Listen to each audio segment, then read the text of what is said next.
नमस्कार दोस्तों, आपका हमारे चैनल स्टोरी टेलर में स्वागत है।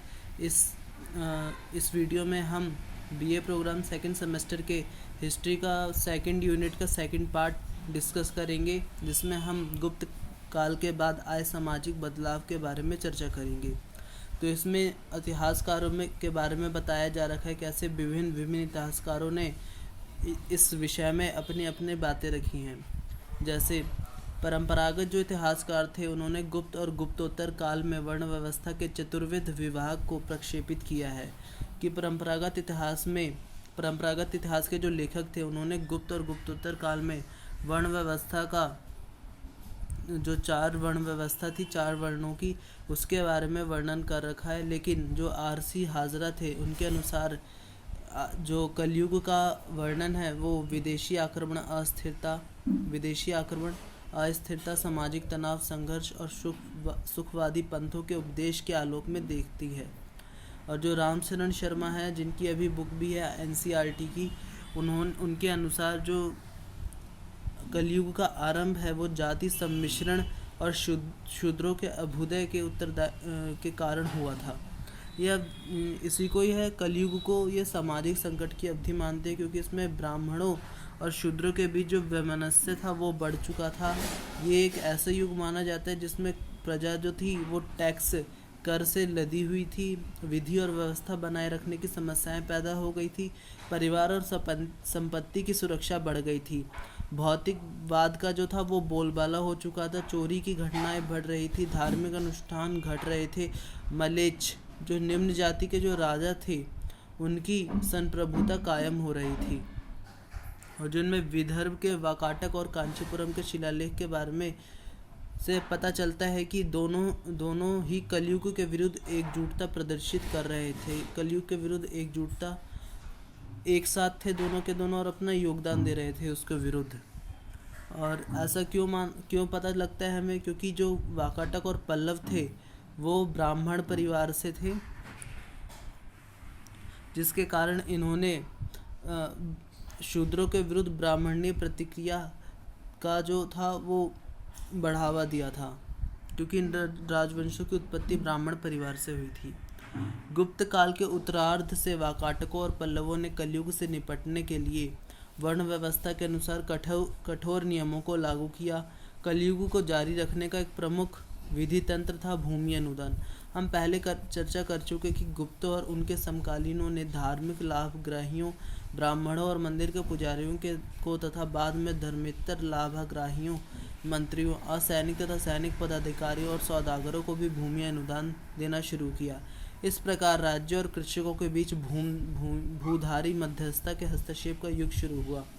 भूमि अनुदान से एक ऐसी श्रेणीकृत ग्रामीण समाज और वर्ग का उद्भव हुआ जो वर्ण व्यवस्था से मेल नहीं खाता था, जैसा कि अपराजित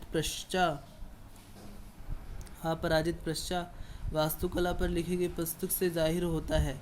महामांडलिक, मंडलेश्वर, महासामंत आदि श्रेणियां कायम हो गई। लेकिन इस अवधारणा की समीक्षा करते हुए हरमन क्लेवे, बीडी शर्मा और बीपी साहू स्पष्ट रूप से दावा करते हैं कि कलयुग की अवधारणा को ब्राह्मणों द्वारा लोकप्रिय बनाए जाने के विचार को राज्य निर्माण प्रक्रिया के संदर्भ में देखा जाना चाहिए। कलयुग के भय ने समुदाय को बाध्य कर दिया कि वे अपने क्षेत्र के सामाजिक और राजनीतिक व्यवस्था के अनुरूप काम करें। ये क्षेत्र पहली बार राज्य निर्माण की प्रक्रिया से गुजर रहे थे।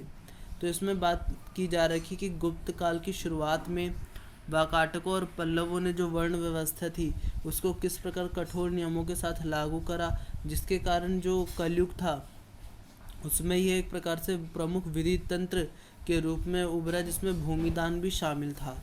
इसमें जैसे कि पहले बात की जा रही है कि गुप्त काल में और उनके जो उस समय के राजा महाराजा थे, उन्होंने कैसे धार्मिक लाभग्राहियों, ब्राह्मणों और मंदिर के पुजारियों को भूमि दान दिया और सौदागरों को भी भूमि दान करना शुरू करा, जिसके कारण जो कृषकों के बीच भूधारी की व्यवस्था थी, जो राज्य और कृषकों के बीच जो भूमि का जो बंटवारा होना था, उसके बीच हस्तक्षेप का युग शुरू हो गया। भूमि दान से एक श्रेणी ग्रामीण समाज और वर्ग का उद्भव हुआ जो वर्ण व्यवस्था से मेल नहीं खाता था। मतलब इतनी भूमि दान देने लग गए ये इन लोगों की, ब्राह्मणों के पास अपार धन संपत्ति आने लगी और बहुत बहुत बड़ी बड़ी भूमियाँ उनको यूं ही दान में दे दी जाती, जिसके कारण ग्रामीण जो वर्ग था वो बहुत परेशान हो चुका था। इसमें कई प्रकार की श्रेणियों का उद्भव भी हुआ, जैसे महामांडलिक, मांडलिक, मंडलेश्वर, महासामंत। पुरालेखीय अभिलेखों के अध्ययन से जारी होता है कि भूमि अनुदान ने पहली बार श्रेणीकृत समाज का निर्माण नहीं करा। बीडी चाट्टोपाध्याय और नंदिनी सिंह सिन्हा कपूर ने इस विषय पर शोध अध्ययन में दर्शाया है कि बंगाल, कर्नाटक, राजस्थान और गुजरात में एक ऐसी श्रेणीबद्ध ग्रामीण समाज था जिसमें ब्राह्मण और ब्राह्मणेतर, भूमिपति, किसान, कारीगर और भूमिहीन श्रमिक भूमि अनुदान का प्रचलन आरंभ होने से पहले ही ग्रामीण समाज से घटक बन गए थे। इस अवधि में एक अति महत्वपूर्ण सामाजिक घटनाक्रम था जातियों का भारी संख्या में अभ्युदय। जातियों की एक बड़ी संख्या ब्राह्मणवादी वर्णधारी समाज में मध्य एशिया के आर्थिक विशेषज्ञों, कबीलों और अप्रवासियों के समावेशन से उत्पन्न हुई। दास वर्ग आमतौर पर निम्न जातियों और अस्पृश्यों से आते थे। इस अवधि में श्रमशास्त्र दासों की विस्तृत चर्चा करते हैं और इनके श्रम के अधिक उपयोग का संकेत देते हैं। जो उस समय पे दास वर्ग था जिसमें निम्न जातियों और अस्पृश्य लोग आते थे, वो उनसे जो अधिक से अधिक काम लिया जाता था, उनका अधिक से अधिक उपयोग किया जाता था, उसके संकेत मिलते हैं हमें इन सब बातों में। लेकिन किराए के श्रमिकों का पहले से अधिक व्यापक पैमाने पर उपयोग किया जाता था। दासों में युद्धबंदी, ऋणबंधक और दास महिलाओं से उत्पन्न लोग शामिल थे। ऐसा प्रतीत होता है कि अधिकांश दास घरेलू कार्यों में नियोजित किए जाते थे। कृषि कार्यों में बंधुआ मजदूरों, किराए के मजदूर और विशेषज्ञों के आमतौर पर अनुबंध कार्य करने वाले बालाश्रम अथवा श्रमकर मुख्य रूप से शामिल थे। तो इसमें इन सब के बारे में बताया जा चुका कि कृषि कार्यों में बंधुआ जो मजदूर थे वो शामिल थे, किराए के मजदूर, बालाश्रम करवाया जाता था, फिर श्रमकर मुख्य रूप से इसमें शामिल होते थे। और जो अस्पृश्य लोग होते थे उनको घरेलू कार्यों में नियोजित, मतलब उनको घरेलू कार्यों में उनका उपयोग नहीं किया जाता था, वे स्थानीय भूमिहीन श्रमिक होते थे। चीनी बौद्ध सन्यासी जो फाहियान था, जो ईस्वी सन 465-411 तक भारत की तीर्थ यात्रा पर था, ने बौद्ध पांडुलिपियों को एकत्र कर सामान्य लोगों की आम सुख सुविधाओं का उल्लेख किया है। जो चीनी बौद्ध यात्री फाहियान थे वो जो सन 405 में आए थे भारत की यात्रा करने के लिए गुप्त काल के दौरान, तो उन्होंने अपनी जो बौद्ध पांडुलिपियाँ थी उसमें सामान्य लोगों के जीवन का वर्णन किया था। लेकिन वह इसका भी उल्लेख करते हैं कि जब किसी उच्च जाति के व्यक्ति को अनुष्ठानिक स्नान करना होता था तो अस्पृश्यों को अपनी सूचना देने के लिए शहर की सड़कों पर घंटी बजानी पड़ती थी। वेनसांग के अनुसार कसाईयों, मछुआरों, कौतुकबाजों, जल्लादों और भंगियों को शहर से बाहर रहना पड़ता था और उनके घर चिन्हित किए जाते थे ताकि उनके स्पर्श से बचा जा सके। फिर भी कुल मिलाकर चीनी बौद्ध सन्यासी ने भारतीय समाज की सुखद तस्वीर पेश की है। तो इसमें उस समय के समाज का वर्णन किया जा रखा है कि किस प्रकार से उसमें जाति भेदभाव कितना बढ़ रखा था, कि वहाँ पे जो निम्न जाति के लोग होते थे, जिनको निम्न जाति का माना जाता था, उनको अपनी सूचना देने के लिए घंटियां बजानी पड़ती थी और अपने उनके घरों के बाहर चिन्ह बनाए जाते थे जिससे उनके स्पर्श होने से बचा जा सके। सामाजिक संरचना का एक महत्वपूर्ण संकेतक है लिंग आधारित संबंधों का सामाजिक स्वरूप। साहित्य और कला में नारियों की आदर्शीकृत रूप से तो ऐसी धारणा बनती है कि नारियों को उच्चतर सामाजिक हैसियत प्राप्त थी, लेकिन रोमिला थापर जैसे इतिहासकार का कहना है कि ऐसी आदर्शकृत नारियां पूर्ण नारी के संबंध में पुरुषों के आदर्श प्रतिमानों से मेल खाती थी और ऐसे प्रतिमान उन्हें पुरुषों के अधीन बना देते थे। उच्च वर्ग की नारियों को सीमित शिक्षा प्राप्त करने की तो अनुमति थी, लेकिन वे पेशागत विशेषज्ञता प्राप्त नहीं कर सकती थी। संपत्ति और विरासत पर नारियों का सीमित अधिकार था, लेकिन वह भी जाति प्रचलन और श्रेय के अनुसार एक जैसा नहीं था। यद्यपि मातृ वंशीय प्रणाली पूर्व में कुल सामाजिक समुदायों में रही हो, नियामक ग्रंथ पितृसत्ता का ही समर्थन करते थे। इसमें मातृवंशीय प्रणाली के बारे में चर्चा की जा रही है। जैसे आपने गौतमीपुत्र शतकर्णी के बारे में सुन रखा होगा, जो गुप्त वंश के जो राजा थे जो उन्होंने अपना नाम रखा था, उन्होंने वो अपनी माता के नाम पे रखा था, और उनके आने वाली पीढ़ियों ने भी अपना नाम जो रखा था वो अपनी माता के नाम पर ही रखा था। हालांकि उसमें कोई भी महिला शासक नहीं बनी, लेकिन तब भी वो मात्र सत्तात्मक प्रणाली कहलाई, क्योंकि उसमें जितने भी राजा उन्होंने अपनी माताओं के नाम पर ही, अपनी माताओं को सम्मान देने के लिए ही उस वंशीय प्रणाली के अनुसार नाम रखा अपना। और उसमें सामाजिक संरचना की बात की जा रखी है गुप्त काल में, कि कैसे उसमें लिंग आधारित संबंधों का सामाजिक स्वरूप था। जो उच्च जाति की महिलाएं थी उन्हें सीमित शिक्षा का अधिकार था, लेकिन वह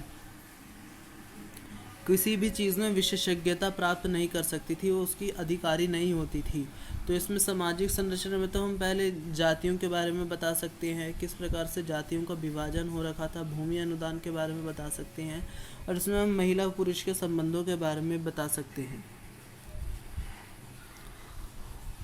अंत जो समुदाय सामाजिक क्रम में आगे जाना चाहता था, वे पितृसत्तात्मक प्रणाली को ही अपनाते थे। बाद की शताब्दियों में उच्च जाति की नारियों की स्थिति की एक अन्य खासियत रही थी कि उनमें बाल विवाह का समर्थन किया जाता था।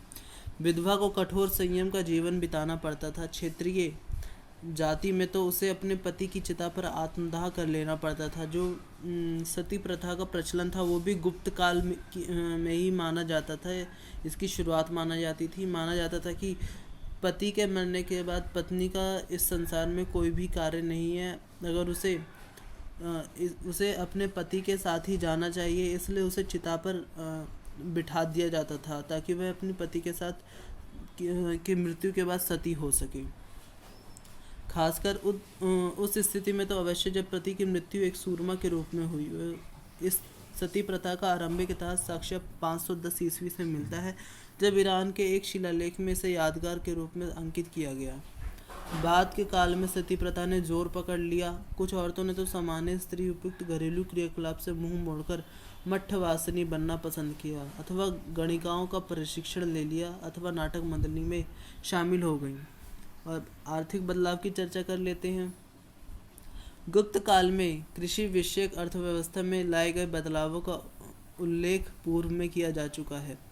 कृषि क्षेत्र में सबसे महत्वपूर्ण परिवर्तन था भूमि अनुदान अर्थव्यवस्था का आरंभ में धार्मिक लाभग्राही भूमिकर से मुक्त रह गए और आगे चलकर उन्हें गांवों पर प्रशासनिक और न्यायिक अधिकार सौंप दिए गए। फिर वे धार्मिक विशेषज्ञों जैसे ब्राह्मणों को दिए जाने वाले भूमि अनुदान के आर्थिक लाभ अधिक महत्वपूर्ण थे। ब्राह्मणों को कृषि विषयक तिथियों और पंचांगों के ज्योतिषी ज्ञान और कृषि के तरीकों की जानकारी के फलस्वरूप व्यापक पैमाने पर कृषि कार्य होने लगे। इस प्रकार आर्य शर्मा जैसे इतिहासकारों ने आरंभिक मध्य युग में कृषि विस्तार के तथ्यों को स्वीकार किया। कृषि परागहर जैसी महत्वपूर्ण रचना उस काल के खेतों कृषि कार्यों का जीवंत चित्रण प्रस्तुत करती है। तो ऐसी आर्थिक बदलाव क्या था कि उस समय जो कृषि व्यवस्था थी उसमें भूमि अनुदान जो था वो सबसे महत्वपूर्ण परिवर्तन था। आरंभ में इससे जो धार्मिक लाभग्राही थे भूमि कर से मुक्त हो गए और आगे चलकर उन्हें गांवों पर प्रशासनिक और न्यायिक अधिकार सौंप दिए गए। लेकिन फिर भी धार्मिक विशेषज्ञ जैसे ब्राह्मणों को दिए जाने वाले भूमि अनुदान के आर्थिक लाभ अधिक महत्वपूर्ण थे। जो ब्राह्मण थे उनको कृषि विषयक रीतियों और पंचांगों के ज्योतिष ज्ञान और कृषिकों के तरीकों की जानकारी के फलस्वरूप व्यापक पैमाने पर कृषि कार्य होने लगा। इस प्रकार से हम कह सकते हैं कि ब्राह्मणों ने भी कृषि कार्य को अपनाया। उन्होंने भी कृषि विषयक ऋतुओं मौसमों के बारे में जाना, जिसके कारण वे